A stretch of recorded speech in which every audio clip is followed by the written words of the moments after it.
ஏறாவூர்பற்று பிரதேச செயலாளர் பிரிவுக்குட்பட்ட சிறுவர் கழகங்களை ஒன்றிணைக்கும் பிரதேச மட்ட சிறுவர் சபையின் முதலாம் காலாண்டு கூட்டம் இன்று செங்கலடி பிரதேச செயலாளர் கேட்போர் கூடத்தில் சிறுவர் உரிமை மேம்பாட்டு உத்தியோகஸ்தர் ARM ருசைட் அவர்களின் தலைமையில் நடைபெற்றது.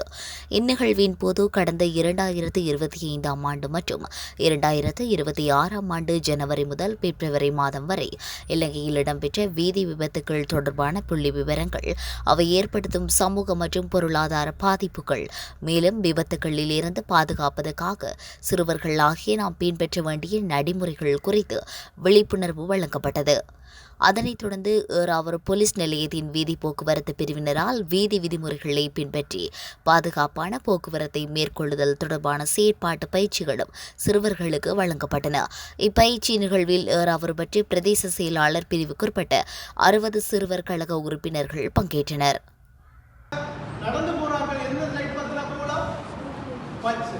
சில வேளை சிவப்பு லைட் பத்து போகல, பச்சை லைட் பத்துது வாகனம் போறதுக்கு. நாங்க போறதுக்கு சிவப்பு லைட் போட்டா இடத்துல இருந்து அந்த வாகனம் போற வாகனங்கள் எல்லாம் போய் கொடுத்ததுக்கு ஒன்று நாங்க விபத்துல போகும்போதோ நேரடியாக பாதிப்படையும். என்ன பைசிக்கல்ல முன்னுக்கு இருக்கிறார்கள், வாகனத்தில் இருக்கிற பிள்ளைகள் இப்படி நேரடியாக பாதிக்கப்படும். அதே போல 15-16 வயசு எங்களோட பிள்ளைகள் என்ன நடக்குது?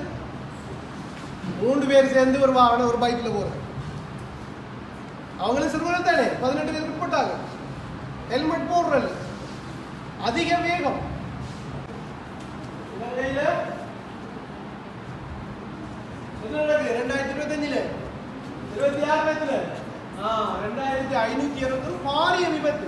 அதுல எத்தனை விபத்து ஏற்படும்? சாரதி அனுமதி பத்திரம். எத்தனை வயதுக்கு பிறகு சாரதி அனுமதி பத்திரம் தருவாங்க? 18 வயதுக்கு பிறகு. அதுக்கப்புறம் மாற்றம் செஞ்ச ஐடென்டி எத்தனை வயசு பிறகு எடுக்கலாம்? 15 வயசு. ஆனா இலங்கை சட்டத்தின்படி 18 வயதுக்கு முக்கியான ஒரு ஆள் தான் லைசன்ஸ் எடுக்கலாம்.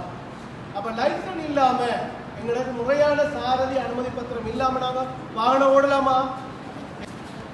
பச்சை லைட் பத்துனா போகலாம். வைத்தியசாலைக்கு முன்னூறு. அதுபோல பஸ் ஹோல்டு தானே, இந்த பஸ் ஹோல்டுகளுக்கு பக்கத்துல ஏன் இப்படி வைக்கிறாங்கன்னா அந்த மக்களுடைய போக்குவரத்தை இலகுபடுத்துறதுக்காக. அப்ப நாங்க முதலாவது அந்த வீதி வல்லக்கடவைகளை போகாம நேர வந்து உங்களுக்கு அந்த அறிவுறுத்தலை தருவாங்க. சரிதானே? அப்ப முதலாவது நாங்க என்ன செய்யறா, வீதி ஒழுங்குகளை கட்டாயத்தின் அந்த ஜிக்ஸேட் வளைவு, அந்த ஜிக்ஸேட் லைன், அந்த ஜிக்ஸேட் லைன்ல நாங்க ஒரு வாகனம் நின்றாயிட்டா கடக்கிறத நிறுத்தாடிடணும். பாதிக்கப்படலாம். எங்களை வீட்டில் இருக்கிற பிள்ளைகளாகி நாங்க பாதிக்கப்படும். என்ன பாதிக்கப்படும்? அப்பாவோ அண்ணாவோ பாதிக்கப்பட்டா முதலாவது எங்களை உழைத்து தருகின்ற எங்களை வருமானம் இல்லாம போகும், வறுமை ஏற்படும். என்ன அப்பா வீட்டுல 3 மாசமா படுக்கையில் இருக்க, ஹாஸ்பிட்டல்ல இருக்க, அந்த வீட்டுல குடும்ப தலைமைத்துவ பொருளாதாரம் இழக்கப்படும்.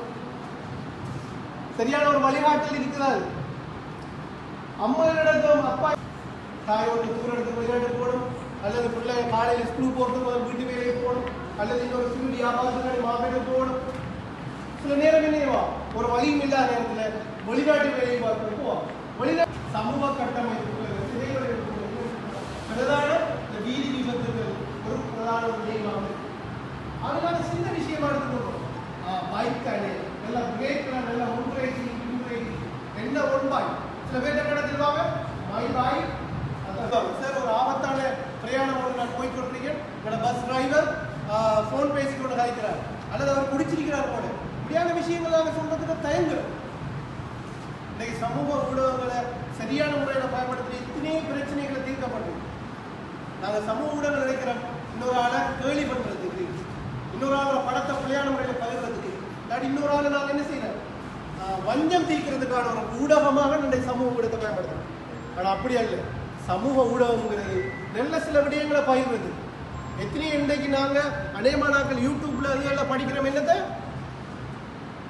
கல்வி விடயங்களை படிக்கிறோம். எத்தனை ஃபேஸ்புக்கில் இன்றைக்கு ஆன்லைன் எக்ஸாம், இப்போ நானும் படிக்கிற எக்ஸாம்களில் நிறைய ஃபேஸ்புக்கில் தான் வருது பொதறிவுகள்லாம். யூடியூப்பில் படிக்கிறோம். அவை சமூக ஊடகங்கள்ங்கிறது எங்களுக்கு கிடைக்கப்பட்ட நிறைய விஷயங்கள் நல்லதை பயிர்றது, நல்ல விடயங்களை பயிரும்.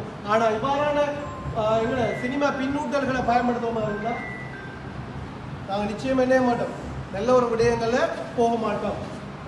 இந்த சைடால ரோமா போகிறாங்க, அங்கே வாராக்கிற வாகன முகம் நமக்கு தெரியும். அப்போ நாங்கள் என்ன செய்யணும், முதலாவது இந்த சைடால போகணும். இப்போ அவர் சொல்ற மாதிரி ஒரு வாகனம் வருது, எங்களை முகம் விளங்குது. இப்போ நாம என்ன செய்யலாம், இந்த சைடாகி போகலாம். அப்போ பின்னுக்கு நாங்கள் எப்படி போகும்டா, வாகனம் என்ன பின்னால நம்மள வந்து விடுவான். அப்போ எங்களுக்கு அது விளங்காது. அப்போ கட்டாயம் நாங்கள் எல்லாருக்கும் தெரியும் வலது பக்கம் போகணும். இப்போ கிளாஸ் போன பிள்ளை என்னத்தால போகுது, இடது பக்கம் போகுது. அப்போ பின்னால வாகனம் விளங்காது. அப்போ வார முகம் இந்த பாருங்க, நான் படந்து ஒரு பைக் வருது. அப்போ நடந்து போகக்குள்ள நான் என்ன செய்வேன், இந்த பைக்கு கிடவழி விட்டு அதை போவேன். அப்போ அந்த முகத்துக்காண்டி தெரியறதுக்காண்டி தான் இந்த வாகனத்தை என்ன செய்யறாங்க, வலது கை பக்கம் ரெண்டு பேரும் போயிடலாம். ஒரு ஆள் பின்னால். நாங்கள் கூட்டாளி புள்ளதான் இந்த 3 பேரை கைச்சிட்டு போகிறதால விபத்துகள் இப்போ நாங்கள் நிறைய படிச்சுட்ட மேலுக்கு இப்போ நாங்கள் ப்ராக்டிக்கலாக வந்துருக்கோம். ரைட். அதே போல் சைக்கிள் அப்படிங்கப்பா, சைக்கிள் தம்பிங்க சைக்கிள் ஒன்று வா. செய்வாங்க நம்ம நினைக்கக்கூடாது, ஓட்டு செய்யக்கூடாது. நீங்கள் இந்த சைட்டாக போகிறீங்கன்னாலும் இந்த வாகனத்தை பார்த்துட்டாலே பார்க்காம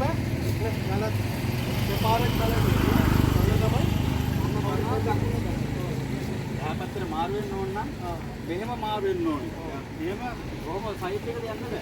வேறு மாறக்கூடாது. அந்த பைக் அந்தால போகணும், வேறு எப்படி போகணும், என்ன போகணும்,